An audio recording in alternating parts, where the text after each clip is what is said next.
Welcome back everyone, my name is LastKnownMeal and today I'm going to teach you how not to suck in Ghost Recon Wildlands, which I don't think you do, but I received some comments on my Ghost Recon videos from people asking me to show them how I play this game and to give them some advices and tips and tricks on how to be methodical and tactical. So first things first, we have a Oni Dad bird in the air, so I'm going to go prone.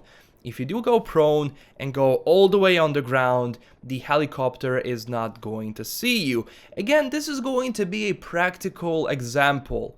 I could have recorded this voice before and just put in some gameplay in the background, but that wouldn't be cool and you won't learn that much than having a practical example where I'm assaulting the base myself. So, I'm going to give you some base tips in solo gameplay, and also at the end I'm going to talk about co-op a bit. So for example, regions in this game have different difficulty settings from 1 to 5. You do have a base difficulty once you start your game, you can change it, but every single region has its own difficulty, and the difficulty means the amount of enemies, the base itself, how complicated it is. Then you have Oni Dad patrols, Oni Dad helicopters, and also bases can have alarms, jammers, they can have generators, they can have mortars, all those things that can fuck you up. So for example, this is a level 4 difficulty region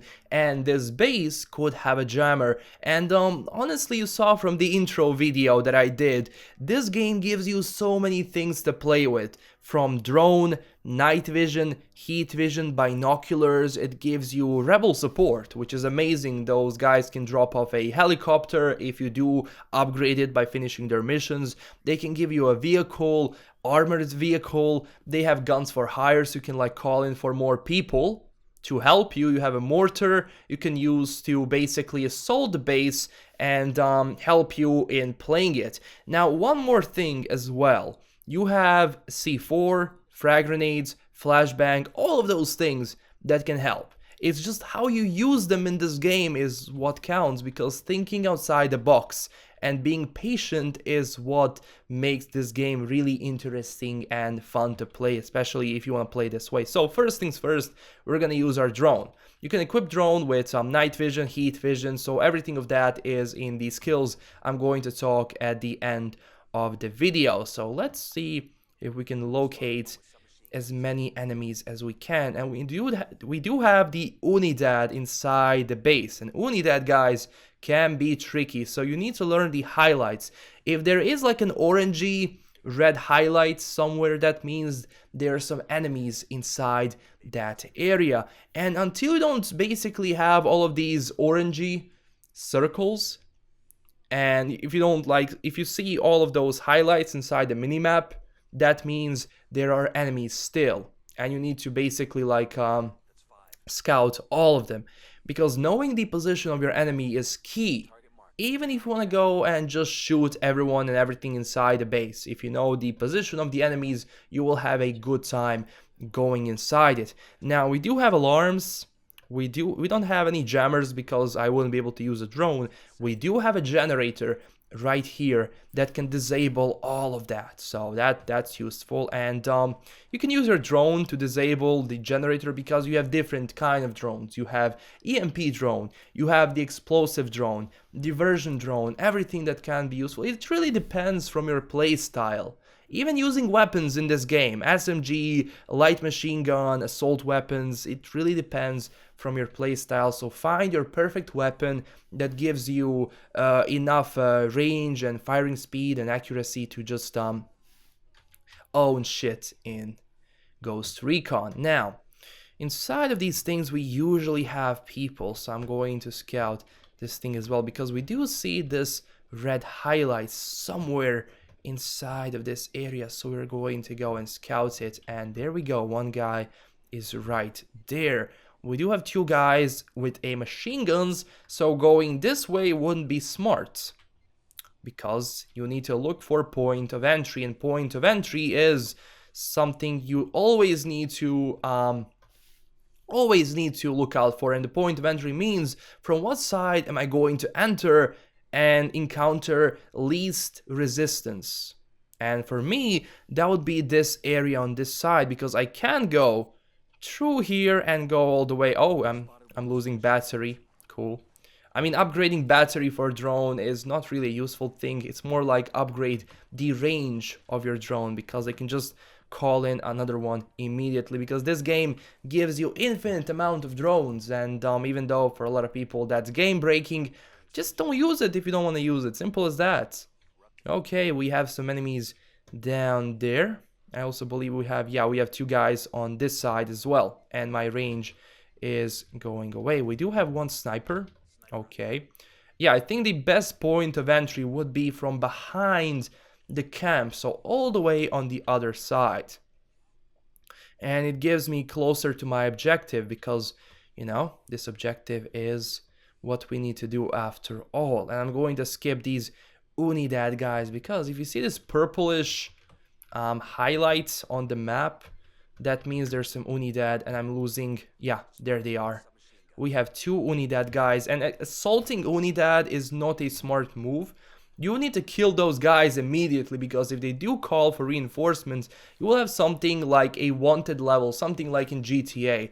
And until you are well hidden and until they lost you, they will keep coming, man. They will keep coming. So it doesn't matter how many of them you kill, more and more resistance will come, so they can just fuck your shit up. Now, shooting these guys in these watchtowers proved to me one thing. It doesn't matter which guy you shoot on the watchtower, no one's gonna see shit. No one is gonna see shit. And also, you can sync shots, because your teammates, once they have their synced shots ready, they can't miss, and you can just go and progress through the game. So again, if you're playing in co-op, you won't have that level of precision, because you're playing with real people, and real people can make bad choices and bad decisions, but these AI controlled thingies, they can't. Okay, this is a perfect opportunity to strike these 2 guys down, so I'm going to sync 1 shot with this guy behind him, and I'm going to wait for my perfect opportunity to strike. Boom. He's down, he's down. Nobody saw shit. Great. Also, the outfits in this game don't count for shit. If you do put on a ghillie suit, enemies will have harder time seeing you, but putting like white material or yellow material, or I don't know, being all naked doesn't give you any edge in this game. So trust me, the enemy AI stays the same. You see this guy up here? We're going to shoot him.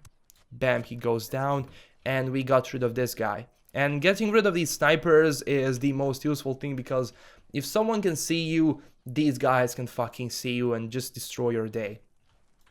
We do have 1 alarm, I believe. Yeah, we do have 1 alarm over there, and we have 1 alarm over here.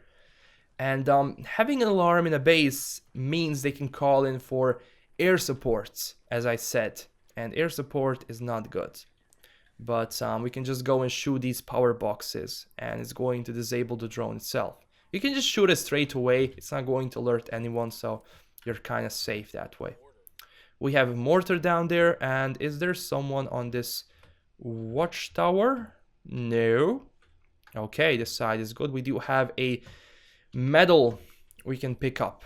1 guy over there. We have, I believe, 1 heavy soldier. And also, one more thing.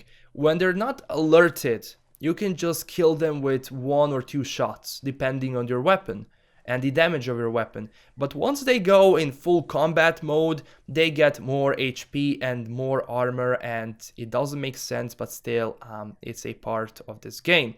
If you're not sure about the shot, for example, like I'm not right now, I can't see the guy, don't shoot. It's not worth it, because he's not going to see you from all the way, from all the other side, so you're safe. And we do have 1 highlight we haven't seen yet, so it's probably inside the building. We can go and check out. Let's see. I'm going to. I'm not seeing. Oh no. Wait a minute. Where he? Yeah, there was 1 guy here. Okay. I believe we almost have all of these enemies. Yeah, we have 1 sniper. And we have two guys, no, three guys technically on the entrance to the camp. And yeah, if you don't have those red highlights, you are pretty much done with scouting enemies. We do have, and I can't do it because of my range, but this is gonna be my point of entry. We're going to enter to this side. We have one guy here, but this guy might hear us shooting the other guy, so we're not going to do it yet until we don't see this guy walking away. Awesome, we have one guy all the way here.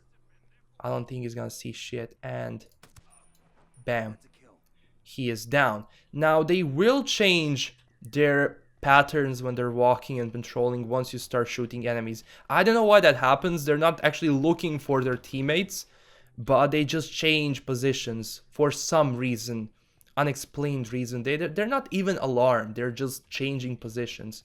Okay, this is a very nice point of entry, but we do have 4 guys on that side, but we do have a generator down there we can disable because these alarms can make our life miserable. Now, let's see. Yeah, he's guarding the generator, but we can wait for this guy to come back from that house, because if we shoot him, this side is going to be clear. And I don't believe they will see. Yeah, if I shot this guy would have seen him and it would ruin our day. But what we can do is use synced shots. This is a very nice position to use synced shots. And I know for some people that's kind of a cheating because our guys can't miss. But honestly, it's all up to you. If you don't want to use it, don't use it. But I don't believe my teammates can acquire all of these targets. If they can, then great. I don't know how they do it. They can. Okay, they can. And also wait it out for a bit. Because yeah, they can lose their target and they can basically miss. Okay, we have all the targets. Move up a bit, and I don't see this guy yet. So yeah, they don't have a shot. Wait it out to get a shot. It takes a while until this guy doesn't. Oh, this guy can see me probably. Okay, what we can do is switch from this guy to this guy, for example. Okay. He's gonna acquire. Boom, boom, boom. All of them dead. Great. And there is a slight delay when your teammates are shooting, but trust me, they won't be able to alert you. Nothing is gonna happen. These are civilians, so don't shoot the civilians. If you shoot enough of them, the game will be over, and you don't want that. And I believe this guy is coming back towards us, but I'm not going to wait for him. I'm going to infiltrate the base. And we do have a generator here, which I'm going to shut down completely once I'm close.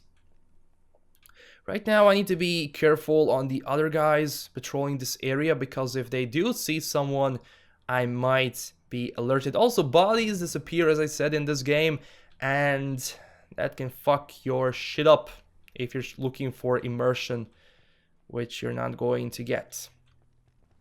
And different weapons have different, like, let's see, they sound differently. So just shooting from the weapon is going to alert if the enemies are close, but knocking out enemies with your bare hands is good. So we don't have barbed wire on this side, so I can use it. But this guy is exiting the building. He's going around the house. And that gives me a perfect opportunity to strike, because there is no one looking at him. And I just shot him. There we go. There we go. So 1 shot, 1 kill. If he was on full alert, I don't think it would have been that easily. So move down, and we are inside the base. We have 2 guys looking at the entrance of the camp. Also, these doors open to certain cars and certain vehicles that are a part of the narco faction. They won't be opening for everything, trust me. So if you do wear your own car, like a civilian car, those doors won't open. Let me just go and open this shit up. There we go. And deactivate this thing. Once you deactivate this thing, just go and find Find somewhere to hide. Because during the day, they won't be alerted that much. They won't be alerted that much. But, yeah. So, for example, we found the overall warden's office, and just like being close to the objective is useful. You don't have to kill every single enemy inside the base. You don't need to do that. Just stay close. Okay, let's see. We have one guy coming down here. We do have a alarm over here. Now, what happens sometimes, even though if you shut down everything inside the base, these alarms go off for some reason, and I just love to disable them all, even though I use the generator. So let's go and proceed with the mission. Okay, now I'm really close to my objective. As you can see, I skipped everything they've had inside the base. I skipped their defenses, and that gives me an opening to also exfil from this base. And knowing where to exit is a key, is useful as hell. We do have one guy that I forgot to... Whoa. You see? He almost saw me there, but he does have a reaction time of like 3 seconds, even though if they do see you, you can just kill them. You have like 3 seconds to kill every single enemy that saw you, so always pay attention to that. We're gonna hack this PC, and we have to go and download this. Okay, that's a mission complete. Now that I have everything I need, I can exfil, but for example, we do have a skill point over here, which I'm going to go and take. And once I take that, I can exfil the base. So this was a level 4 difficulty base. This is hard, but knowing the positioning of your enemies, knowing when to strike and how to strike is useful. For example, we have this guy.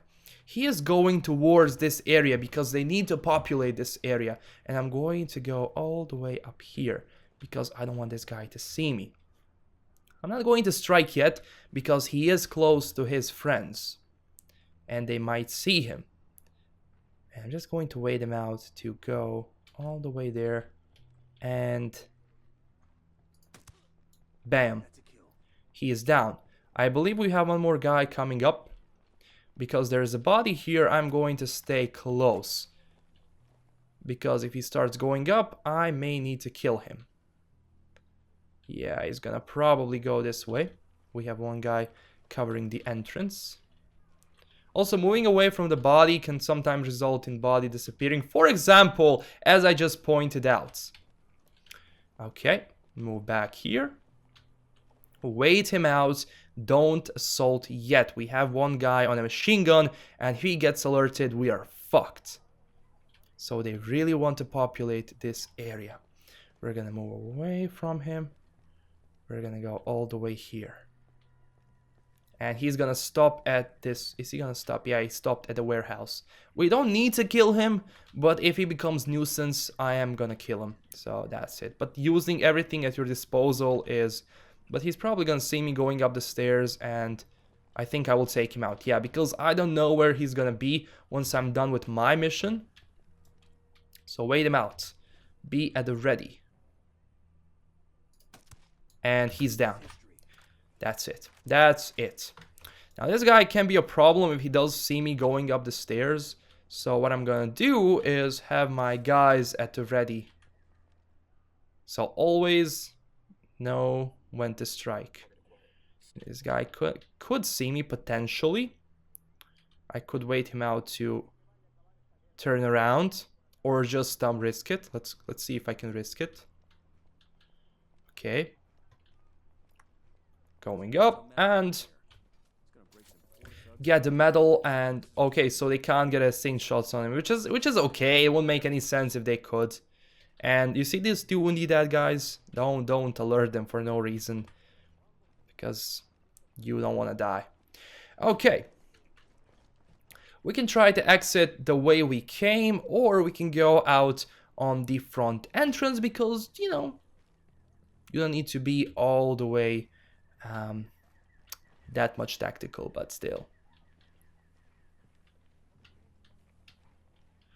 I am going to use a drone. Door is open. We have one guy on this side. And I'm going to have sync shots. You don't need to. It makes the game easier a bit, but really depending on your play style. No one sees shit. Boom, boom. Okay, we have one guy on the thingamajig here. He is down. And we can proceed. Also, unlocking these rebels is not good because those guys can just start shooting straight away and alert everyone else and fuck your attack. So, there we go. Finish the base. We didn't kill all of them. We killed only those guys we needed to kill. We finished our objective and we strolled out in their car. That's pretty much it. This was a practical example on how to be methodical and tactical in this game. Hopefully I helped you a bit. This was a longer video, but I really wanted to go in depth with this because I believe showing you like this is more useful than just showing you some tips that will not learn you that many things. So yeah, anyway, LastKnownMeal signing out. Don't forget to smash that like and subscribe button. If you do have any questions, please tell me down below and I will answer. And that's it. Stay classy, everyone, and bye bye.